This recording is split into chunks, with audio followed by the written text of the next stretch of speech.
Hey everybody, and welcome to American Crime Story, the Assassination of Gianni Versace pregame show. I am your host, Tresnay. I'm anchor of Prime News, FCN One, home of news, business, and politics. And I am here to do what I do every week. Recap last week's episode of American Crime Story.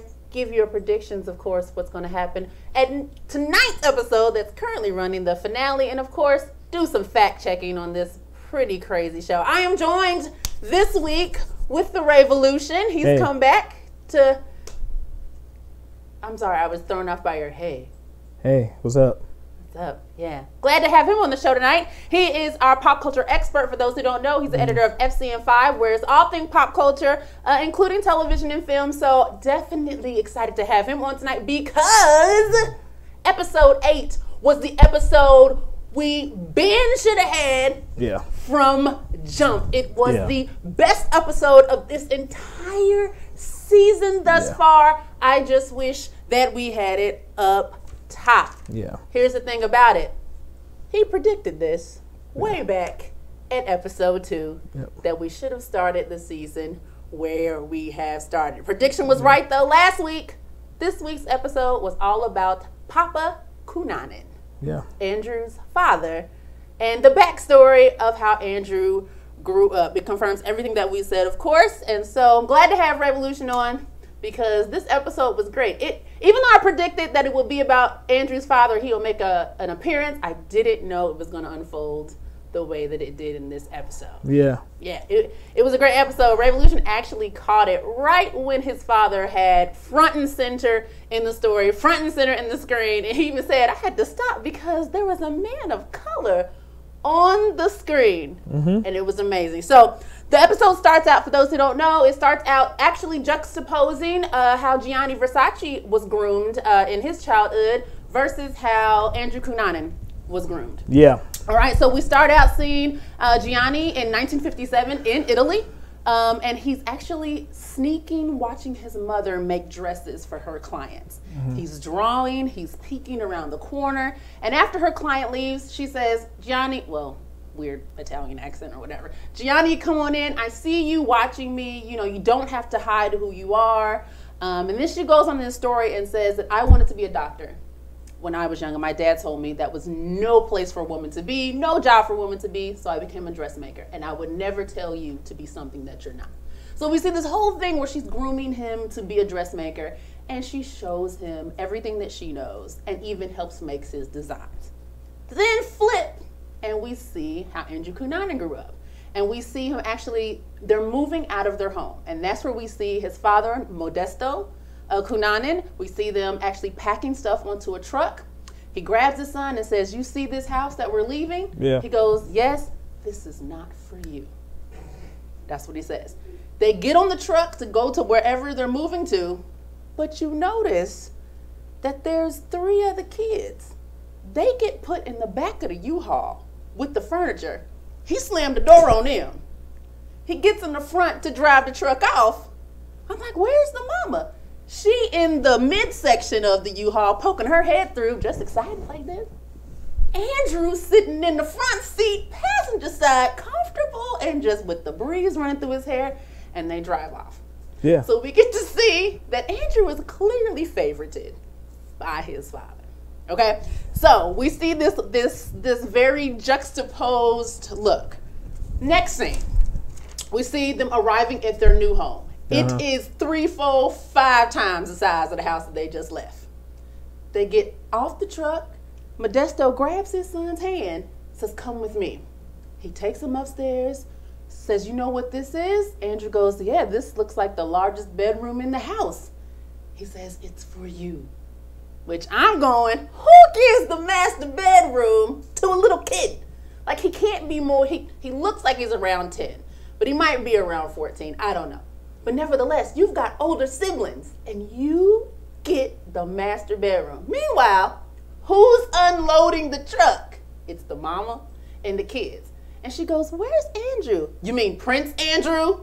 And they're pissed because they're doing all the hard work while they're in there. Flash forward to the night scene. Andrew's in his lovely room by himself. The other siblings sharing a room, sleeping on mattresses on the floor. a room by herself with a twin bed. It's bizarre. It's bizarre. After that, the rest of the episode, for those who didn't see it, focus on the life of Modesto. His rise into ascension, being a very high-profile stockbroker, making a lot of money, and then his fall to where he doesn't really have anything at all. And through all of that, we see how his relationship is with Andrew, and we see his relationship with his wife, his kids, and with white people. So that's pretty much a short overview recap of this episode, episode 8. So that was black? No, he was not Filipino. black. He was Filipino. He was noticeably Filipino at that. So he was definitely not passing. He was noticeably Filipino. So after we do all of that, they start to focus on Modesto getting a job. So they moved, and we see him at an interview at Merrill Lynch. You see all these white boys who clearly been groomed in terms of being Ivy League, lined up against the wall. And here comes Modesto, who's clearly older and clearly brown. And they're sitting, waiting for their interview. They call him in. Of course, he comes in. There's a table of 3 white men.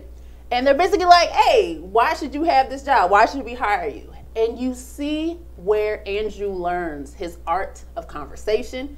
You see where Andrew learns his art of really persuading people to give him what he wants. And you see Modesto basically convince these white men over hiring all these Ivy League dudes to get this job at Merrill Lynch, right? Yeah. He gets home, he pretends he doesn't get the job to trick his wife into basically being like, oh, I'm so sorry. He's like, I'm just kidding. I got the job. His son gives him a hug. His wife is like, oh, that's so great. He's like, but you didn't believe me, did you? And he basically does this whole emotional abuse scheme on his wife. And we see there that he is emotionally abusive to his wife, physically abusive at that, but he absolutely loves his son, Andrew, to pieces. Yeah. Then we see that Modesto ain't really doing that good at his job at Merrill Lynch. That he's faking the funk. He's not making the deals. He's not broking no stocks. He's not doing well. And then we see that he actually falls into another job at a much less prestigious stockbroking firm. Yeah. And we discover that he's been conning people into giving him his savings. And so we find out that all this money he's been getting to make his family have this life, he ain't been so much on the up and up about it. He's been stealing. So he's been a regular stockbroker. He's been a regular stockbroker. Oh, okay. Absolutely. Oh, okay. We see him in a scene conning a 92-year-old white woman out of her entire life savings for a stock that don't even exist. So yes, he's basically being a white man as a stockbroker. Oh, okay. Like I was waiting for something to be different here for brown boy, banana boat. Nah. It's just that pineapple plantation owner. He had the audacity to do what white men have been doing in America and to make a life for his family in America. And that's basically what he did. Okay. Continue with your recap. All right, long story short, 92-year-old grandmother's grandson calls the FBI, reports the fact that his grandmother has been taken, took her whole life savings. And so the FBI basically come for him. They look into his whole history of being a stockbroker and find a whole bunch of illegal things, so they come for him. Yeah. Modesto basically gets tipped off by this because there's an assistant at the front who is also Asian, who's like, yo, they here coming for you. And so he bounces, he goes back home, he grabs his getaway starter kit with a bag full of money, passport, he calls and schedules a flight. And he literally, as the FBI's at the door, he runs out the back, he jumps over a few fences, and as soon as he's about to make his getaway, here comes Andrew coming home from school. And Andrew's like, what is going on? And he says, don't believe anything they say about me. At this time, Andrew's about a senior in high school, and so he grabs his son's car keys and he takes off to Manila, which is in the Philippines.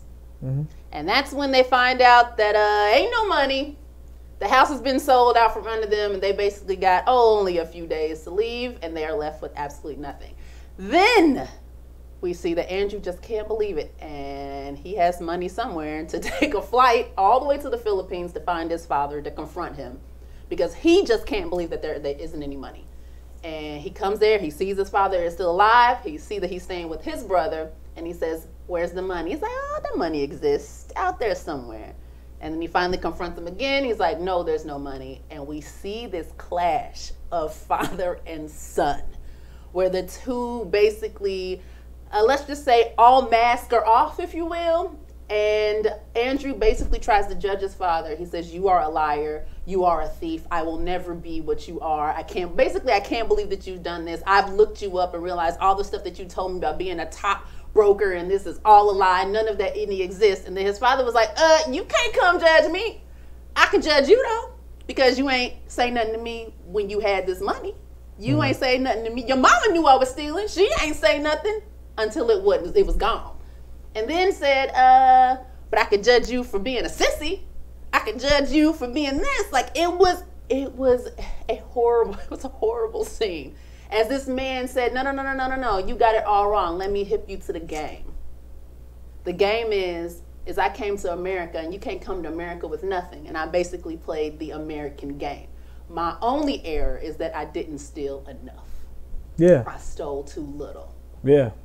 And he basically told Andrew, I knew who you were when you were small. I made you feel special. And who are you to come here and judge me? You can get the F out. He spit on him. Yeah, he spit on him a couple times. He spit on him. Andrew left, went back home. Yeah. And that's where we basically see he is broken. He goes to get that job at Rite Aid or whatever it's called. And we see him make up his first story about who his father is. End of episode. So, yeah. Where do you want to start? Well, we could do fact checking. Which I think would probably be actually a good move. So I say no. Let's just talk about the episode first. Right. Let's talk about the episode, and I first and foremost, I think that it was the best episode that I had seen in the series. I wish this should have been episode 1. I told you that I want to do a project. I want to actually re-edit this whole series and put it in my order and put it out for fans, to watch the Ravo edit. I think it would be a good idea. I think it'll be a great idea. I want to edit it and be like, here's how you should watch it. I think them trying to be artistic and go in reverse killed it. It killed it. It didn't work in their favor. It didn't because didn't work. It did not work. I think that Andrew Cunanan, right now we're talking about a bomber in Austin, Texas, right? And we're in the humanizing the white guy, right? Well, he had a family and he was homeschooled and he and this to make sure that Andrew stayed a monster up top all the way until the end where you can humanize him at the end was odd, a very odd choice to, maintain his monster status all the way up top. And then you go, oh, wait, this is why? It's very jarring of a decision that you've been watching this entire series. It's like, oh, he's a monster. He's a monster. You go, wait, so it's not his fault. He has some problems as a child. Wow, I kind of feel bad for Andrew. You know what I mean? You literally feel bad for Andrew. That he was groomed in this way and that his father did this to him. His father literally put this child on a pedestal. There's a lot of psychological themes at play here to, put his mother down, put his siblings down, you're better than them. In every way. You don't have to work for a thing. You can have everything handed to you. Yeah. But let's really talk about this one aspect here that I don't know if you fact check this. So that's why I said let's talk about the episode first though. But maybe Andrew was just that more exceptional than his siblings. That it was completely far and away head and shoulders above them. That is true. So he had a very, very, very high IQ. It was more than above average. It was more than just exceptional. His IQ was pretty high. So in the episode, we see that while his father's also interviewing for his job, his son, Andrew, is actually interviewing, if you will, to get into one of the most prestigious private schools in that area, which is one of the reasons why they moved closer. They moved closer to it. So he was exceptional in terms of being very, very intelligent. So, and I don't get the sense that his siblings were anywhere close. No, they probably weren't. They probably were, a step away from picking pineapples off of. You want this pineapple? No. You want this pineapple? So stupid. No. He's so stupid. This pineapple? These? These? Oh man, no, you stupid, Oh my God. But Andrew seemed very bright, and his father, I think that when you're a parent and when you're a good parent, this is what gets me about legit parents, and they're like, hey man, this kid, it reminded me of The Godfather. How so? Vito was like, my hopes are on Michael. Yeah. Michael is, remember how they made fun of Michael and Connie? The spoiled little Michael and Connie, they don't have to do anything. And it was like, yeah, they're going to be the chosen ones to be legitimate kids. Right. They legitimately thought that they were going to be Senator Corleone, and they thought they were going to be good ones. Right. And they made fun of them for that. And so, no, don't get your hands dirty. No, don't do that work. Right. Anthony Mackie, the actor, Anthony Mackie, that's in the Marvel Cinematic Universe as Falcon. Right. His father owned a very large roofing company in New Orleans, Mackie Roofing. Right. And he died during Katrina. And his father told him, you can do whatever you want to do except labor. And so when you are a parent, my mother, let me say this, I don't want to put nothing out there, but to hammer this home. My mother went off on my brother because he was thinking about going to work in a mill. And she was like, how dare you? After all the years of school I put you through, to think about going to work in a factory in a how dare you? I don't care. That's not what I sacrificed for you to do to end up in a And at first I was like, man, I think that's a bit much. But when you really think about it, I think she's right, and I think, these kinds of parents are right for the Andrew Cunanans of the world. No, you're going to use this. And I think there's some parents who just allow their children to just kind of float through the breeze of life and just find their own way in this bull crap, liberal, no pressure. No, what doesn't apply pressure? Dirt. Dirt doesn't get, no, seriously. Dirt doesn't have pressure. It has pressure? Diamonds. Diamonds have a lot of pressure.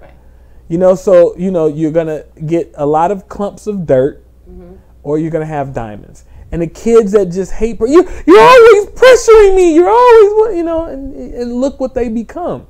And the kids that get pressured and they get, tortured out of their minds, and they become doctors and they become scientists, and they end up doing great things because they're used to the pressure.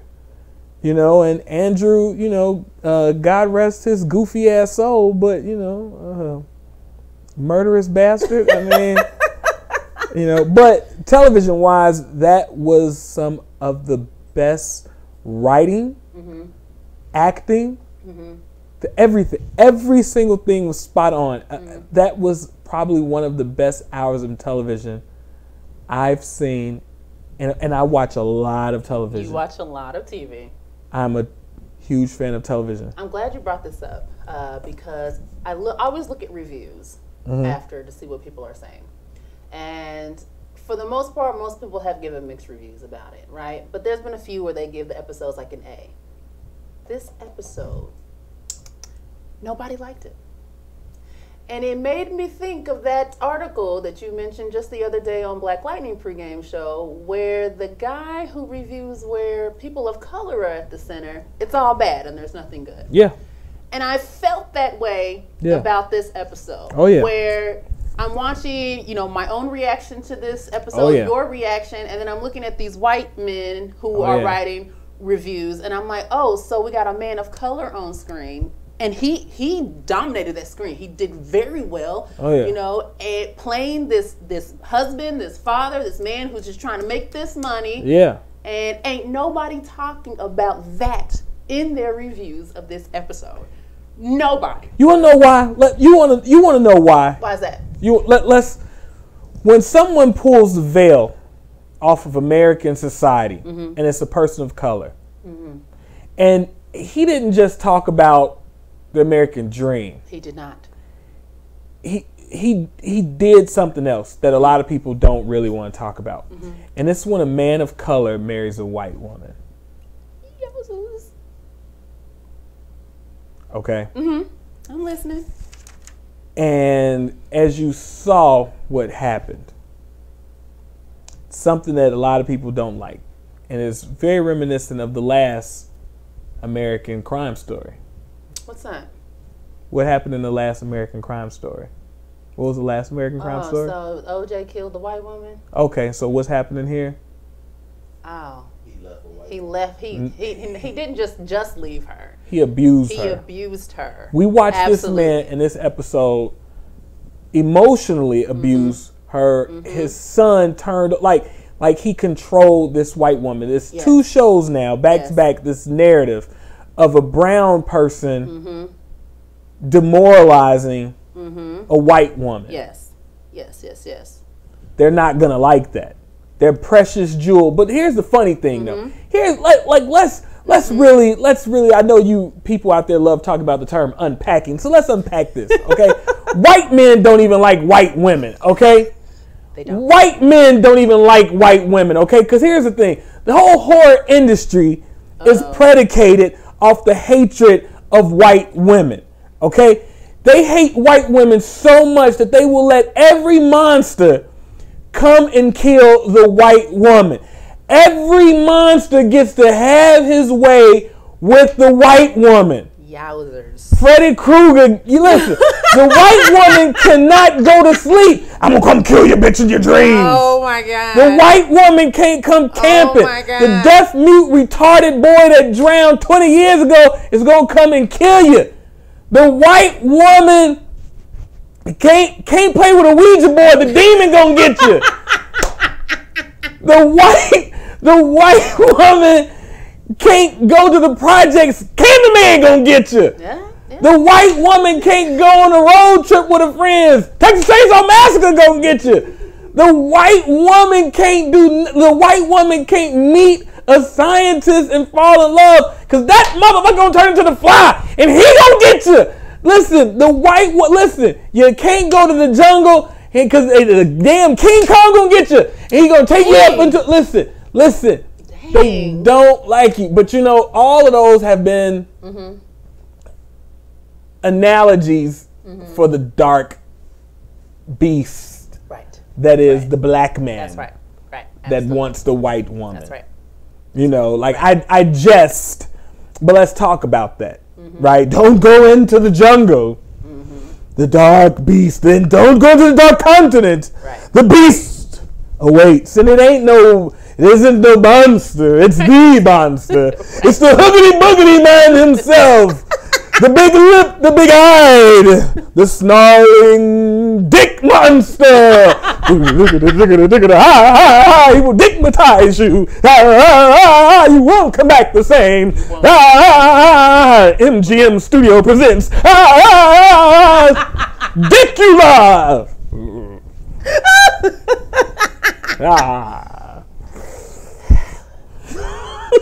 He's coming to get you, Barbara. Night of the living funny. dick. Oh my God. It's funny, but it's true. Listen, man. They watched this small, colonized Spanish Asian man dupe them. Yes. And subjugate one of their women. Play their citizens. Again, it's like Bernie Madoff. Right. Oh, so you gonna make money off of us? You gonna dupe us? Like it's amazing how tight they get when it happens. And like Paul Mooney says, you know, y'all have a sense of humor when it's everybody else except when it's y'all. Yeah, that's very true. When it's you know, they love watching, you know, the little slice of life, little Negro and little Asian and little spick and little everybody else when it's killing and robbing and everybody else. But as soon as it's one of us doing to them, they oh, this isn't very good. How did you outsmart me? They literally get tight. They do. They get tight, man, and it's remarkable because they love to tell that tale that we're not smart. Right. That we're not, and especially we're not smarter than them. Right. That they would have caught it. They should have caught it. It's just that we're not smarter than them. And then if we do happen to do something, then it just like Black Panther, it's always demonized. It's bad. It's magic. It's voodoo. It's voodoo. It's you know, like, wow, like I can't believe something's successful. You know, Enron was successful. Y'all stole all that money. Joseph Kennedy is the reason why we have the damn commission on what is it on Wall Street, or what do they call? It's not the treasure. No, I know what you're talking about. Yeah, Joseph Kennedy. They FDR said, man, to catch a crook, we need a crook. He went out and got Joseph Kennedy because he was a guy who knew how to know how the game goes. He was like, man, go get him, man. How the game go. He ruined Wall Street. Go get him, and he was like, nah, you got to watch for this, and this, and this. You know, and so he did that, and he like we watched him choke his mother. We watched him say, hey, she had postpartum depression. I'm your mother. I'm your father. Right. That white bitch is worthless. Like, and she's standing right there. Like he didn't care. Did not care. Didn't care at all. Did not care. And so they're not going to like that. And I thought, you know, and it's funny, but to see him on screen, to see his acting performance, to see his gravitas carry that episode was brilliant. I tweeted him. I was like, dude, I am praying. I'm sending prayers up that you get that nomination and that win. I went to church. I started Holy Ghost. Holy Ghosting. Yeah, I was. Oh my God. I went to convulsion. Let me fact check a few things. Please. Because it goes to one of the points that you just made. So, all right. So here's what the episode definitely kept in fact. That Andrew's father definitely was no angel. So he was a Navy vet. He was a Navy vet turned stockbroker. He was the father of 4, and he did embezzle a couple $100,000. He did ditch his family, and he did flee to the Philippines. Here's what we didn't see, but is in fact checking, that he returned to the United States about 9 years later, where Andrew killed himself and tried to capitalize on notoriety. How come he didn't get arrested upon? I do not know.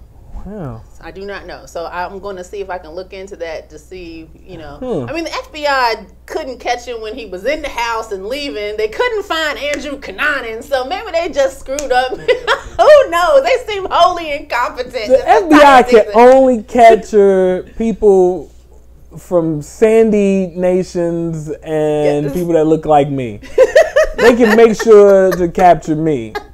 They would be here like, hey, we got the whole house surrounded. We got drones on top. Oh my God. We got people under the sewer waiting for you to do anything. We spent $2.5 billion to get you.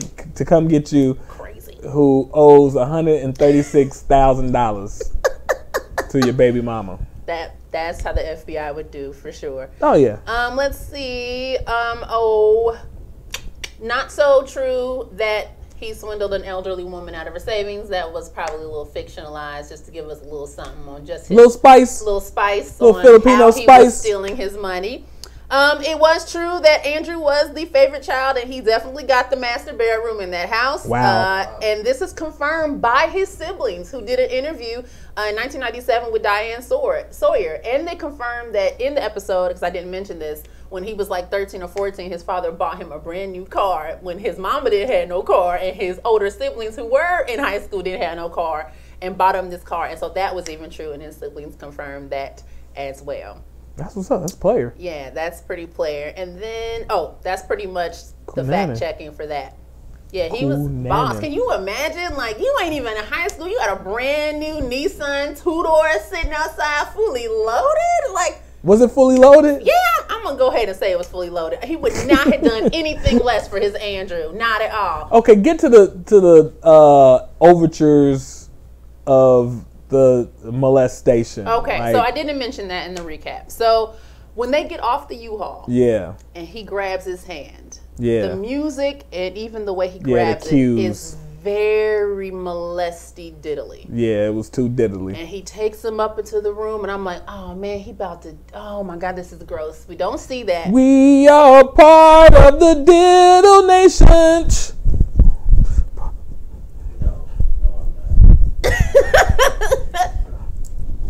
This is why he's the editor of Pop Culture. Listen, the references, y'all, the references. Then we see later that his father actually has bedtime story time. Yeah. And the book that is chosen in the episode is The Art of Conversation. Yeah. And he's teaching his son, you need to know this. You can be smart all you want. That's great. But you got to know the art of conversation. You got to know etiquette. You got to know how to dress, men's apparel. You got to know how to do this. You need to know these things. And so they're going through the art of conversation. And then there's a moment where he says, Dad, I'm good at writing. I love to read books. I'm thinking about being a writer. What do you think about that? And he's like, somebody offer you $1 million to write? Then yeah. Other than that, nah, you need to go get this money. That's basically what it is. And then he leans over to his son and while he's in bed in his pajamas, and his father's in a tank top and his drawers, and he's like, I want to remember that story I told you about you being a baby and you burned your foot, and even though you burned your foot, you were completely silent. No, I kissed it all better. Oh, that's right. I kissed it all better, and you remained silent. You didn't make a sound, right? And then he leans over, he cuts off the lamp, and it goes dark. Yeah. Implying that he was about to diddle or kiss Andrew all over so that it all is made better. Here's, in fact checking, that they took great liberties with that, okay? Why? So let me tell you, like, even they're saying that there is no evidence to support the implication that Andrew was sexually abused by his father. Even though after Andrew died, there's an unconfirmed report that Andrew may have called a hotline to say he was abused by a Catholic priest. But they can't find nothing that Andrew was sexually abused by his father. They also can't find any reports that he was abusing his mother outside of his mother. They took great liberties to make his father a molester and an abuser. I wonder why though. Like, producers and writers, someone told them something. Somebody said something to them. Mm-hmm. You don't just, that's not something you just kind of come up with as a writer. Like, hey, what if we kind of make it up that Andrew was molested by his father? That's not something, something was written, something was told, somebody said something, and it was corroborated enough. So they said that the only thing corroborating Modesto being physically abusive was his mother's reports and Andrew's godfather. But that's basically it. But there is nothing in the book that they're basing this whole thing on, written by the journalist Orth, that shows anything to support an implication that Andrew was sexually abused. I get that. Somebody somewhere, they didn't just stop at that book. They went to some interviews, they talked to some people, and I'm telling you, I don't know, because it's just odd to just make that up. Or I don't know. One of the things they deal with in this show in every single episode are issues with the LGBT community. And so we've got this issue where Andrew is gay. And I'm like, are you guys trying to throw that in? Because a lot of people say that gayness comes from a child being molested. But why would Ryan Murphy I don't. He's gay. Like, why would he perpetuate that stereotype? Like, that's awful. It's awful. That's awful. That's what I'm saying. I don't want to believe that that you're in Hollywood and you have the opportunity to not stereotype. That he could just be gay. He could just been born this way, and if that's not in there, that's not in there.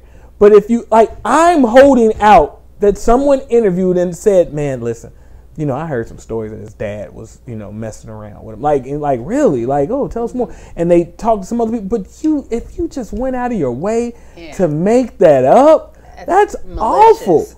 That's awful. I don't want to believe that. Call me naive, call it whatever you want. I just do not want to believe that. I don't want to believe it.